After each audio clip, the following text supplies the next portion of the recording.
I'm quite glad, this morning, to have found that I'm not so cold and alone at all, but instead that I'm seen and held in an understanding and supportive community. When the way seems lonely and forlorn, will be when I'm being carefully carried. I'm so grateful that the powers that be made me into a writer who plays the piano and sketches. It's nice that when I closely examine my latest work, it holds up to inspection and makes me proud of my inner spirit for having gotten it.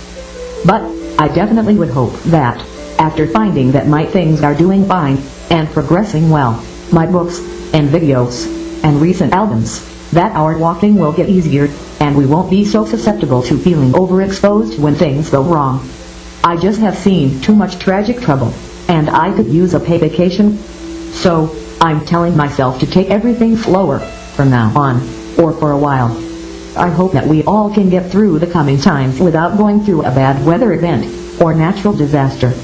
But, whatever happens, I'm going to approach it more from the perspective of a success story who is of benefit to his community and who doesn't need any additional trouble from man nor nature. At any rate, my quick self-review this morning has improved my outlook such that I'm feeling more optimistic than not. After all, I can improve the thing if I set my mind to it. So, I'm going to have to be more grateful for our good providence. At any rate, I'm still trying to get into words just what is right about today, so that we'll continue to be together in this, in our good homeland. At any rate, this writing, hopefully, will be a good start on a new part 5 to this audiobook. At any rate, these are some ideas as we get along into a new month this year. Anyways, I've learned another technique for handling pain, and hopefully, now, we'll be able to face each day more confidently. An eternal summer, I have seen, recently, can be seen as a literary metaphor for a conception of unfading beauty. I've been circumspect, this morning, as we sometimes get, around holidays, and observances. I'm quite relieved to find myself having made it through another rainy season. Myself, and my loved one too. The work I do hold up to criticism, and I'm grateful for that, and glad to get into full midsummer regalia. At any rate, we all do what we do, and we may have to be happy with a stalemate. Everyone has their own reasons and causes for the ways that they are. The literary voice is something good to have, and does fit into a traditional template. So maybe you do best to give yourself more benefit of the doubt than anything. At any rate, I'm going to try and get some piano recordings made. Maybe then I'll be more back in the black, and I'll reapproach it then. 2 days later, and it's evening, after 10 o'clock. Now, and my mind has been stirred into some profound thinking on the matter of our predicament as human beings. People will be once bit, and twice shy. They will learn, and they can't be stopped from learning.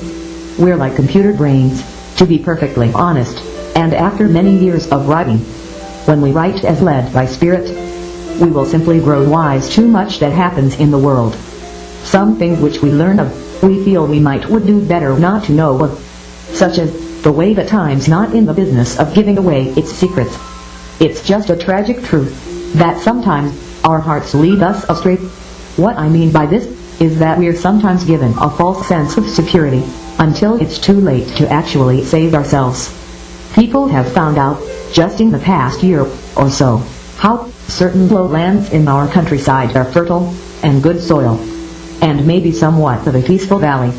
But this has been some time where the worst torrential floodwaters sometimes surge. This might be a once-in-a-century storm, but it happens now and then. People will think that area to be prime inexpensive property, and will be oblivious to the risks, and one day, it's just not so lucky. At any rate, we've seen this happen elsewhere, just today. At any rate, we sometimes blame God when we encounter misfortune. What did we think that God should have provided us a written list of instructions in the nick of time to save our lives? Why were we left out of luck? There's an ancient Oriental wisdom which says, "Heaven and earth sees we poor mortals as but rag dolls." There must be an inherent issue in being conscious of the realm of immortals, namely that some of us may tend to be blind to certain important practical considerations. Why is it that those of us who are in on the mysteries of the afterlife, for some of them, anyway, are inherently blind in other respects? And how can we ever find our way through such a confusing labyrinth? I think that it might be like getting a theological diploma. For some of us, anyway, it's easier said than done. You get the idea. It's just the free-floating intellects tend to possess both light and darkness, all within themselves. It is for this reason that our good book cautions us against spiritualism. Because of the double whammy many spirit presences bring into our consciousnesses. And we are asked to be all-seeing guides and faithful pillars. When we have a hard time getting wise as to how to play a simple child's game, because such requires fully intuitive interacting, and what? We overthink everything. We'll lose there. At any rate, these have been some thoughts, in reflection of a bad flood out in the southwest of our land, and it's been hard on our tenderness, and will probably move east, and affect our area as well. Really, life is inherently hard, and so therefore, we should always be aware of how we are behaving, and when we start belly aching, and getting ensnared in our defeatist attitudes, we should think of this as just par for the walking course. And we shouldn't blame ourselves for these types of failings. We're only human. At any rate, these thoughts appear to be coming to their eventual end, now, so I'll think about wrapping them up, and sending along your way. Now, all for now, Greg. P.S. While I do waste time worrying uselessly over painful migraines, I will eventually realize the need to work through my life pain, therapeutically.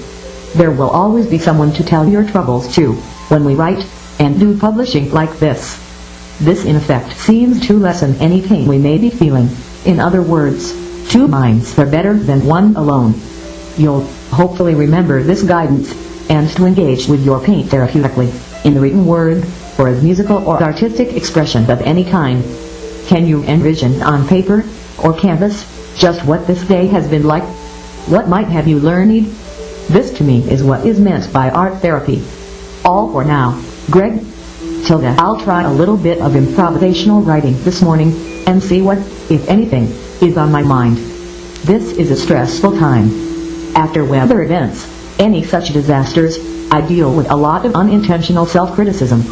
This sometimes causes my writing projects, during those times, to be soul-searchingly honest, and my self-searching goes on and on. I sometimes arrive upon insightful and intelligent ways to see, and angles upon the particular predicament, to help me to solve the matter, at least in my mind. I tend to want to square the chaos and confusion away, to stow it somewhere, and make sense of the big questions. Why did this happen? And why weren't people better prepared? I ask questions of God. Why did you destroy those lives and property, like that? What have we done to anger you, oh Lord? Is it our wasting and polluting? Or is it our carnivore ways, and just more of the troubles with our mass consumption? Beef, chicken, and pork are the three biggest ranching industries on our side of the planet, and I am always of the mindset that we need to somehow make them more humane. Slaughter should be made less painful, not more painful. You see how bad weather and such destruction sometimes puts us more in the red than we were before. We always blame nature when weather acts up and destroys whole communities. People's cruelty knows few limits, and I imagine that we pretend to punish nature. I think that we pretend to hunt wild animals for sport, or to get back at that which we were hurt by, or which we don't understand. This is, unfortunately, I think, part of human nature. We here in America have something called the Environmental Protection Agency. Everything in business and manufacturing, farming, and ranching, just everything has to meet certain EPA standards. Nowadays, we've made such enormous progress. Everything you can purchase at the supermarket is clearly labeled, if it is sustainably sourced, using practices and methods that are the least destructive in the long run. At any rate, our country has made enormous progress in the recent 10 years in making sure that every product is sustainably sourced and manufactured. So, we should be more well off, not worse. In other words, we should have made great progress, and the wild nature should have no reason to be angry. Nevertheless, animism tends to rule my mind, and I am always highly superstitious. I see everything in nature as being a sentient force. Even the atmosphere, and the breezes that blow. The indigenous cultures, many of them, point to an invisible spirit which pervades and underlies all of existence. If a bad storm, or bad earthquake or volcano happens, we tend to say, "Why were you mad at us, oh God? What had we done wrong?" This is the obvious question, because we have a range of weather phenomena, for instance, such as cyclones, which are awfully destructive. The native peoples have always said, the gods were angered at us, and this is why the storm, or the earthquake, or the volcano destroyed the town. Back when Vesuvius erupted, and the town of Pompeii was destroyed, and was encased in pyroclastic ash, there was no industrial revolution of mechanized industry. Our human footprint was very mild indeed, because mankind just hadn't impacted the nature that much. Ranching and farming were much more small scale, and it appears to me that our account was more or less clean. People practiced animal sacrifice, and had for thousands of years, but this was a holy rite, which was thought to cement the bond between man and God, to give our agreements that permanence and lasting quality. Nature was a resource, but there hadn't even been developed any need for an EPA. Mankind was young and strong, and in our primacy. Yet, the volcano still erupted, and everyone in that area died. Everything was wiped away, and had to begin again. This reminds us, still today, how nature doesn't always cooperate with our plans, such as civic engineering. She sometimes has other plans, and ours are put on temporary hold, and even set back, sometimes, for years. So, what are the conclusions that we can draw from these observations? I think we can say that nature sometimes acts up, whether we are living economically or not. There are scientific principles which govern everything in our universe, and our foremost concern, practically, has been to find and come to understand the science behind not just weather, but any natural event or phenomena. Copernicus, I think, was the first to make open claim that the Earth orbits the Sun, and not the other way around. In those days you could be burned at the stake for speaking outwardly against the views which were espoused by the Church at the time. But, I think, Gutenberg's printing press allowed the Bible to be mass-produced, printed, so that the King's English could be economized, and the language confusion of the Dark Ages, following the collapse of the Roman Empire, could be dispelled. But, for a while, this printing gave unto the Bible even greater importance.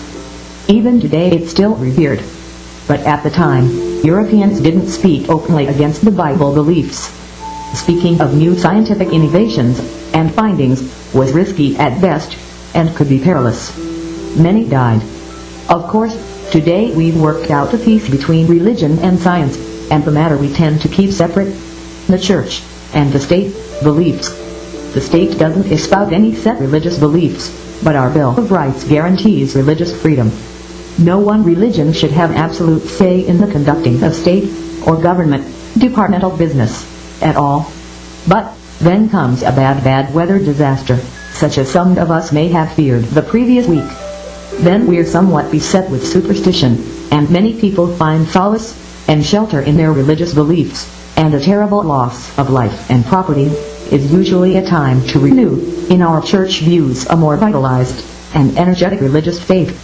Because our superstitious views, which we can't help, really, get squared away by our zeal and faithful adherence to the Lord's will, and our establishments are built up by our religious fervency. So, I think that our EPA is in place, partly for the same reason, namely, so that we won't practice the superstitious self-blaming which takes effect in our minds after bad disasters. In theory, if our conscience is kept clean by our faithful adherence to the Environmental Protection Agency's rules, then we'll stay in the black, so to speak, and our organization or corporate interest will not be faulted or criticized in our rushing to blame someone in the wake of bad natural disasters. So, this explains why I'm writing this article, and why I've written most of my articles. Somewhat to look at the interchange between how we choose to live our lives, and how this is mediated, or looked out after, by both church and science insurance policies, such as our faithful walking in honesty and integrity, and by our adhering to the guidance afforded by the findings of science as well. We're made whole by going by the guidelines of both the church and government. So, when difficulties arise, in my mind, and I'm beset by doubts about how I conduct my life, I look at this sort of interaction and think, not just of what I've done right in my Christian walk with God and in context with my fellow men, but also in how I practice ethically appropriate farming, ranching, and industry in sustainable ways, especially, and in accordance with the most up-to-date EPA guidelines. This is how I keep my conscience clean, and how I reassure my deep mind, my subconscious and unconscious higher mind, that our mankind is not living wrongly, that we're going by the wisest of practices in these main areas. Our hearts only want to be in the clear of guilt, shame, or regret. These are the concerns that people have gotten help with through time by their religious faith, and how their religious walk is in harmony with what is thought right, true, and just, and fair, insofar as we have say over things. We also know that we ourselves are the only ones we have power over, so our concerns are not only around these four criteria, as we can stay in step with the precepts of our particular religious beliefs and practices, but also if we can follow government guidance. So, I've written this article somewhat to just search my soul about how our conscience and our ethics, how we do or don't go by principles of our scripture and of our governing agencies, so far as we are able and capable of, is in standard ranges, and is in the black, so to speak. The resistive force we encounter in beginning any new enterprise might be proportional to the square of the general importance of such enterprise. This thought is pretty important, and I believe it is attributed to Bertrand Russell, who you can find in an internet search. He lived and died, but he left the world with books of writings, talks, and a definite legacy. So, this is what I would say about that. Well, I'll try and wrap this article up and add it in with the others now. All for now, Greg. Till then, I'm going to sit this morning and try to get down the first thoughts which come to mind. I hope you'll agree how these and many more advancements, the most up-to-the-moment relatings, will come through your stylus when one is willing to set aside doubt and simply get down what may be allowed. Your youth and inexperience may be a hindrance, but with sufficient tries at the goal of successful writing, you'll eventually be happy with the results you get, however small and incremental they may be. I like to have a start on a new essay when a new work week has began. Such work can go with me, as I have outings and appointments most weeks. We've got beautiful, sunny weather today, and it's going to be hot, with highs in the lower to middle 90s. It would be easy this morning to just skip out on any writing responsibilities and sleep the time away. But I'm sure that there are good ideas just beneath the surface of my consciousness this morning, if I can get them written down. I reach my hands and arms up past the sides of my head, as in the sun salute. This works to somewhat alleviate the pressure on the sides of my head. Now, it helps to imagine your upstretched arms passing through the eye of a needle. This exercise can restore your calm and peace amid the storm winds that blow. Remember, you don't have to solve the puzzle of creating great literature right away. You can easily approach any such goal in incremental fashion. I think that on somewhat difficult days, as this one is, when there is so much storm cleanup which must be done, it's easy to forget about any quality of tenderness, when we're prone to being so callous toward our gentlest selves. I truly hate that we have got to go through disaster cleaned up in places when the heart and spirit need nourishing. I don't think that I've seen damage and death that bad in a while. However, this is what summer sometimes brings, so I guess we should count our blessings and be grateful for what we do have. I sit now, turning these thoughts over and trying to settle on the most classic, lasting expressions. When I try and think what I would tell my younger self, if I could, I think it would be how gradually learning to dream while awake and allow inner visualizations throughout all of your inner metric really can be the main doorway into coming back into the soul wisdoms which we possessed before our birth. Especially, my way got much easier when I began visualizing reaching my hands and arms up past the sides of my head in the kind of sun salute. This is just what you would do if the sun began to shine and so your life was saved. You would stretch your hands up to it. To sum it up, I think that I would say how telepathy out-of-body experiences, mental conveyance. These are generally not real at all. But, to me, if any two people agree, though, on such a manner of speaking, then it's real, and between them, it's true. So, if they are in harmonious agreement as to the way something is said, then, isn't it true, between them? But, the real deal may be very elusive. For instance, I was shown some esoteric pamphlets when I was around 9 years old. Many people respond well to written instruction of this nature. But, I myself wasn't ready to open slowly the doorway until much later. 5 years after my high school graduation. This gave me ample time to try enough, and fail enough, so that I'd know that anything real comes through harmony within one's own family tree. This might mean getting clean, long enough to make that important connection, namely, that empty space already possesses motion and vitality within it, everywhere, in the very room where you are. Earth biosphere is where we humans live, and can easily make contact, if it's meant to be, with inhabitants of the empty space. I think that the void, the vacuum of empty space, is a place of chaos and darkness. I don't think that souls easily travel through a void. I think that the nagging uncertainties and doubts which plague mankind come from this vacuum, this void, of interstellar space. At any rate, just some thoughts. I'm thinking, right now, how this panic time listening to tonight plays so well, that, it's life-changing, practically. Anyways, I was thinking, how, if two people are going to connect on the astral level, or dimension, I think it should be about the 3 main stages of soul unfoldment. For it should have something to do with such. I'll try and cover these again, here. The first, I would say, is the native self. We're born into. This little person is in possession of many moods and feelings, which he or she won't hardly be aware he experiences. He will take almost everything for granted. He will accept the given life he has and his inner realities, as they are given, without questioning them. He thrives in the little world his parents have made for him. Books are his windows onto the world of literature, and history, and science, and civics. He may be allowed free roaming around some countryside, and his or her parents place trust and faith in the good angels to keep him and his friends safe and sound, as they explored and roam. Some of these kids will inhabit very limited intellectual and emotionally coherent ranges, and a few will, unfortunately, find the kind of elusive freedom and liberation in some chemical or another.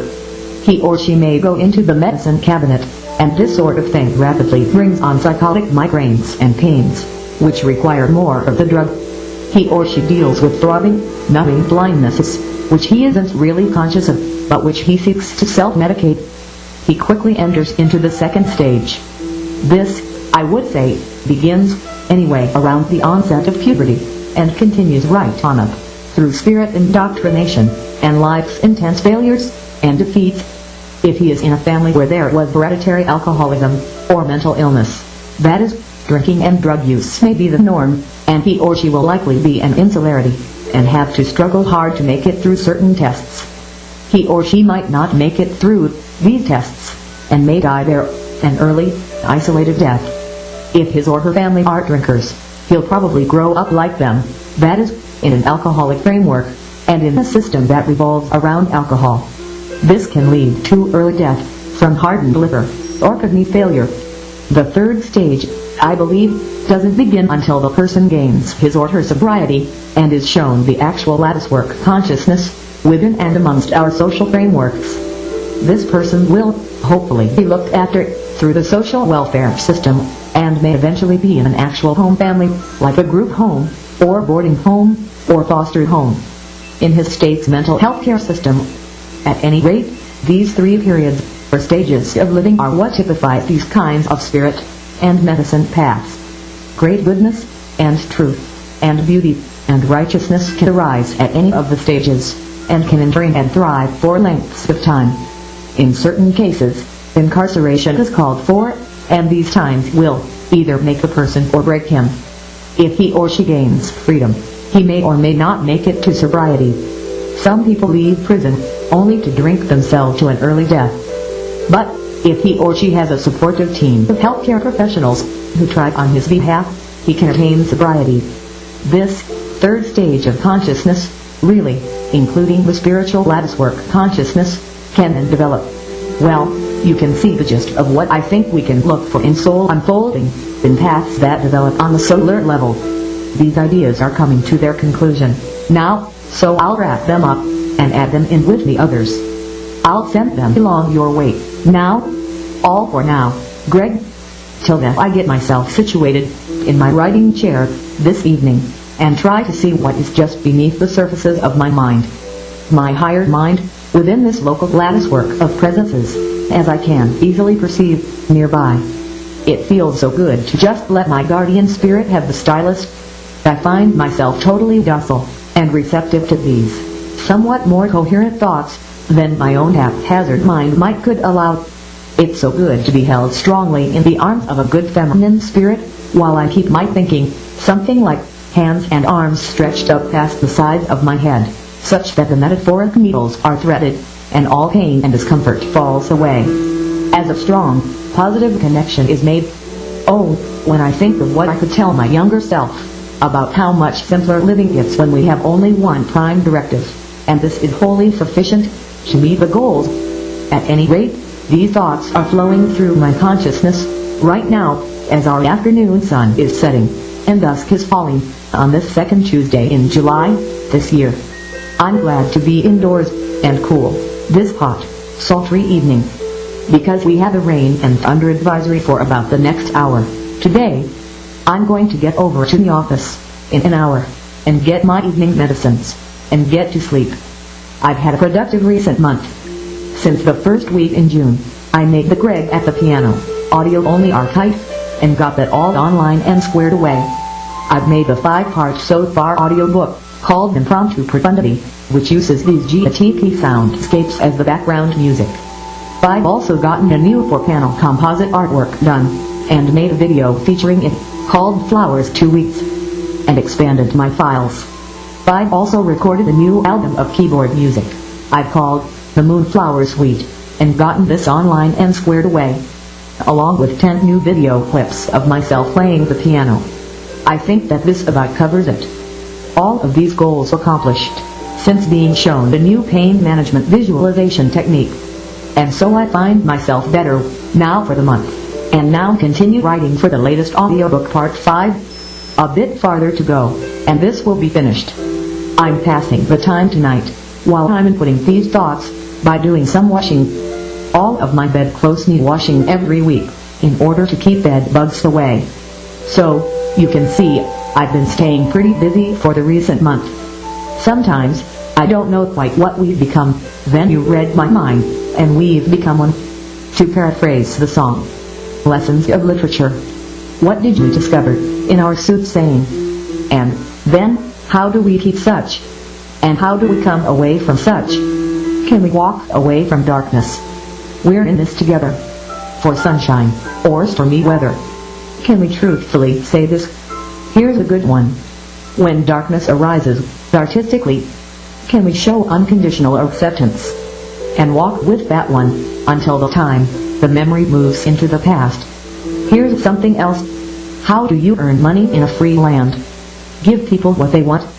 The passage of years, with my early works, for instance, has shown me something. As years, centuries pass behind, the meaning, symbolic significance, paint, the cultural relevancies, and connotative complexes of the thing. All of this passes behind, and finally moves behind, to the point that such is just a distant fairy story. We will have moved with the time, into the future, as the centuries pass. Other symbols and stories will have arisen, and moved behind. And the whole contraption, I think, will have faded into a distant memory. Meanwhile, we'll still be just as perceptive, and artistically truthful, and honest. We'll still be asking hard questions of our society, and finding difficult answers. New stories will have developed, and morphed into undreamed of configurations. And we'll still be walking along the brilliant new day, at times, and looking backward and forward simultaneously. We'll still inhabit the eternal now. And we'll have a full 360-degree field of awareness into the universe, and all these good things will still be happening. we'll still have iota stretched toward the heavens, and we'll still thread the needle. There are different theories. Some say that the past is still a place which you could visit. Others say that the only physical place, per se, is in the now. Our memories and written in script records give us a pretty good picture of the past. But where is it? Maybe only the human spirit, as it can be found, is all that remains. The past will have long since vanished, ground to sand, under the deepest seabed. Maybe deep art will always ask deep questions. The answers, the new questions, will be deep as well. Maybe this is because of our unique vantage as enlightened human souls. Namely, part of our minds, even in our mortal lives, regards the past, present, and future, and all existence, and being missed, as one ceaseless, changing, morphing whole, where all space is unified. Space is what we aren't properly, and we can regard the world of mass, and gravity, and inertia, in a dispassionate, detached manner, or we can let it get to us. We are space. We are outside of this particular puzzle, this enigma. We will always be around, and outside, and behind it. Considering the many facets of what must be a precious gemstone, our togetherness, and harmony, our oneness, and symphony, will always be aspects of one larger beingness, and will always be joined in unison, as well. We only pretend to differ, in myriads of ways. We do what we do, and we are all aspects of the whole. Maybe this is the foremost prime directive, that we continue becoming one, and being at one, with everyone, who has ever been or will be. Well, these have been some thoughts.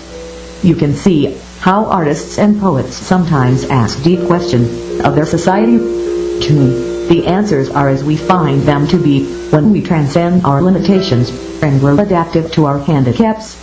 The light will shine through, the same luminous light which has always shone through those who must adapt. This is to me what this writing represents. As challenges and difficulties arise, we are driven to transcend our pain and limitations entirely, and speak of the vast, the eternal now, from the perspective that this place affords. You'll find, time and again, how heaven is alive and well, an unchanging peace and bliss, which exists always. We do what we do. There's nothing to worry about. Well, these ideas appear to be coming to their logical conclusion now, so I'll wrap them up, and add them in with the others. All for now, Greg.